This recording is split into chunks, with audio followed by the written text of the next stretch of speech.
మనం ఈరోజు జీవిత పాఠాన్ని నేర్పించే గురు శిష్యుల కథ తెలుసుకుందాం. ఒకప్పుడు ఒక సాధువు తన ఆశ్రమంలో కూర్చొని ఉన్నాడు. అప్పుడు ఆయన శిష్యులలో ఒకడు స్వతహాగా కొంచెం కోపిష్టి.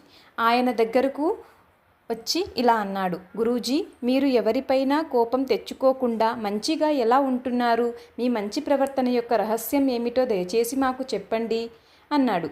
సాధువు దానికి సమాధానంగా, నా రహస్యం నాకు తెలియదు, కానీ నీ రహస్యం నాకు ఖచ్చితంగా తెలుసు అన్నాడు. నా రహస్యం ఏమిటి స్వామి? ఆశ్చర్యంగా అడిగాడు శిష్యుడు. వచ్చే వారంలోపు నువ్వు చనిపోతావని తెలిస్తే బాధపడతావు అన్నాడు సాధువు విచారంగా. వేరే ఎవరైనా ఇలా చెప్పి ఉంటే శిష్యుడు దానిని హాస్యాస్పదంగా తీసుకునేవాడు. కానీ సాధువు నోటి నుండి వచ్చిన దానిని ఎవరైనా ఎలా ఖండించగలరు? శిష్యుడు విచారంగా గురువు ఆశీస్సులు తీసుకున్న తర్వాత అక్కడి నుండి వెళ్ళిపోయాడు.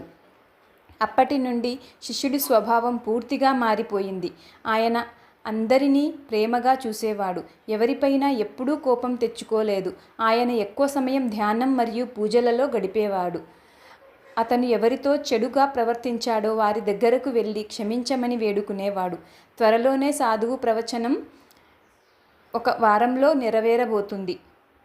శిష్యుడు గురువును చివరిసారిగా చూసి ఆయన ఆశీస్సులు పొందుదాం అనుకున్నాడు. అతని ముందు చేరుకుని ఇలా అన్నాడు, గురూజీ, నా సమయం ముగియబోతోంది, దయచేసి నన్ను ఆశీర్వదించండి అన్నాడు. నా ఆశీస్సులు ఎప్పుడూ నీతోనే ఉంటాయి నాయనా. సరే, గత 7 రోజులుగా ఎలా గడిచాయి చెప్పు. నువ్వు ఇంతకు ముందులాగా ప్రజలపై కోపం తెచ్చుకున్నావా అని అడిగాడు సాధువు. లేదు, అస్సలు కాదు. నాకు బతకడానికి 7 రోజులే మిగిలి ఉన్నాయి. దాన్ని పనికిరాని వాటి కోసం ఎలా వృధా చేయగలను? నేను అందరినీ ప్రేమగా చూశాను మరియు నేను బాధ పెట్టిన వారిని క్షమించమని కూడా అడిగాను అని శిష్యుడు వెంటనే చెప్పాడు. సాధువు నవ్వి, నా మంచి ప్రవర్తన రహస్యం ఇదే అన్నాడు. నేను ఎప్పుడైనా చనిపోవచ్చని నాకు తెలుసు, కాబట్టి నేను అందరినీ ప్రేమగా చూస్తాను మరియు ఇదే నా మంచి ప్రవర్తన యొక్క రహస్యం. జీవిత పాఠాన్ని నేర్పించడానికి మాత్రమే సాధువు తనకు మరణ భయాన్ని చూపించాడని శిష్యుడు అర్థం చేసుకున్నాడు. వీడియో నచ్చితే లైక్, షేర్, సబ్స్క్రైబ్ ప్లీజ్.